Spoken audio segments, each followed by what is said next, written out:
आप सभी को जय श्री कृष्णा। आइए सुनते हैं सनातन धर्म की एक धार्मिक कहानी, हवन कुंड।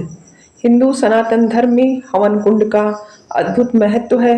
हवन कुंड आहुतियों के लिए बनाया जाता है, लेकिन हवन कुंड की आहुतियों का उद्देश्य अलग अलग हो सकता है। धर्म के इनकी तथ्यों से यह धार्मिक कहानी हवन कुंड के महत्व को उजागर करेगी। प्राचीन काल में एक बहुत बड़ा राज्य था। उस राज्य में धन की निरंतर कमी बनी रहती थी।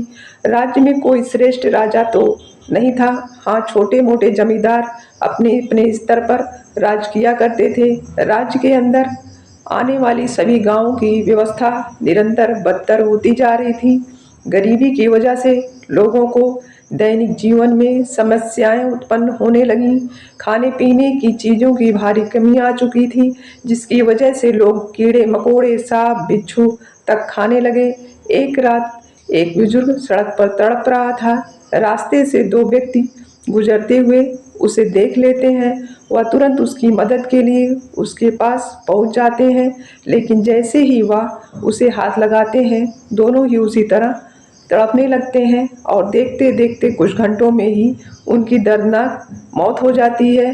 रात भर सड़क पर तीनों लावारिस पड़े रहते हैं। सुबह होते ही उन तीनों के आजू बाजू लोगों की भीड़ लग जाती है। तभी दो लोग उन्हें उठाने जाते हैं, लेकिन ये दोनों भी किसी बीमारी से ग्रसित होकर तड़पने लगते हैं।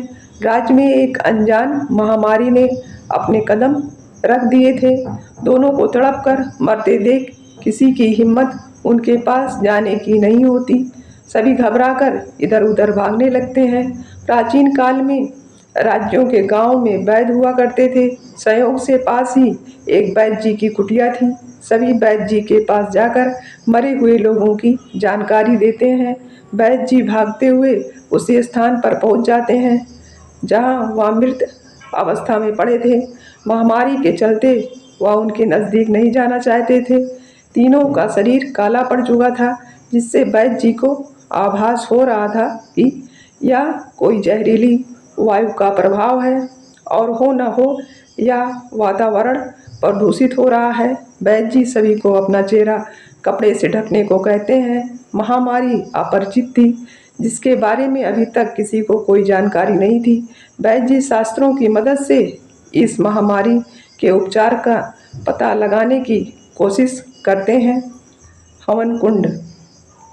उन्हें शास्त्रों में एक जगह प्रदूषित वायु को शुद्ध करने के लिए हवन कुंड का जिक्र मिलता है, जिससे बताया जाता है कि वायु में तरह तरह के विषाणु विद्यमान होते हैं, जिन्हें नष्ट करने के लिए विभिन्न प्रकार की लकड़ियां से हवन किया जाना चाहिए, जिसके प्रताप से वायु में उत्पन्न विष पृथक हो जाएगा और वायु प्रवाह पुनः निर्मल होने लगेगा।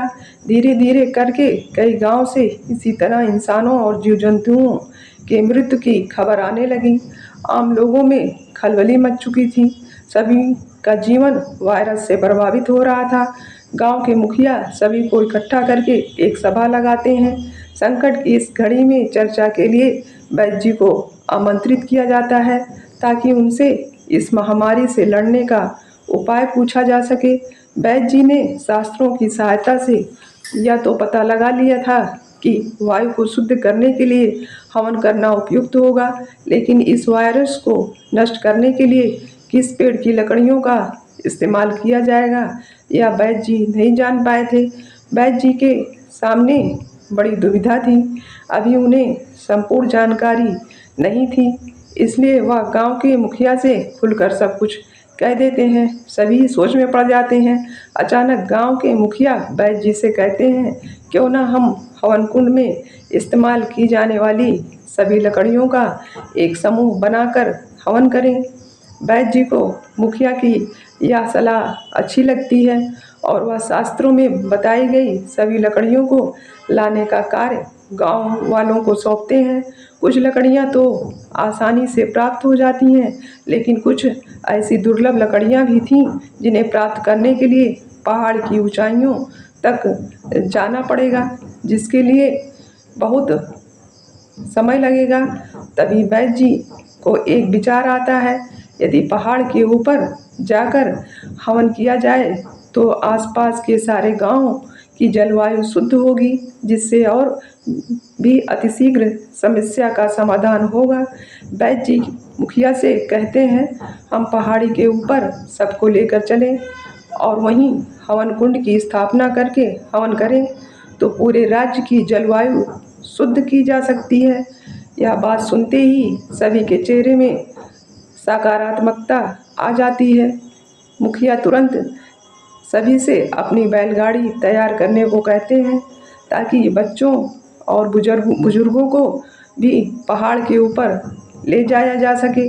जैसी यह खबर फैलती है, आसपास के कई गांवों के लोग बैलगाड़ियों की लंबी लंबी कतारें लगाकर पहाड़ के रास्ते चल देते हैं। पहाड़ के ऊपर पहुंचते ही एक विशाल गड्ढा खोदा जाता है, जिसके लिए कई लोगों की मेहनत लगती है और 12 घंटों के बाद एक हवन कुंड का निर्माण हो जाता है। गांव की आधी आबादी पहाड़ के ऊपर आ चुकी थी।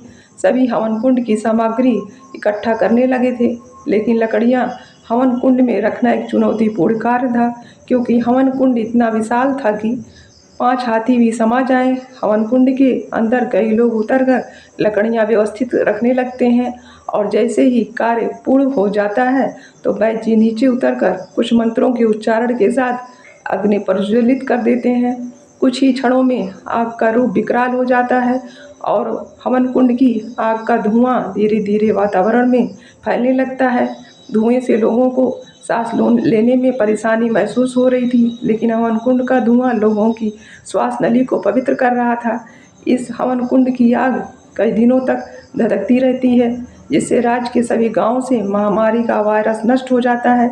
इतने बड़े संकट से मुक्त होते ही गांव वालों के चेहरों में खुशी आ जाती है। लोगों के सर से मौत का खौफ खत्म हो जाता है। आज भी कई धार्मिक इतिहासों में आधुनिक बीमारियों से लड़ने की विधियाँ लिखी गई हैं, सिर्फ सही समय पर उनका उपयोग सीखना बाकी है। हवन कुंड के प्रताप से सभी को नया जीवन प्राप्त हो चुका था। जीव जंतु और मनुष्य सभी खुलकर हवा में सांस ले रहे थे। इस घटना के बाद से घर घर में हवन कुंड की स्थापना की गई और आज भी घरों में रोजाना यह प्रथा चली आ रही है।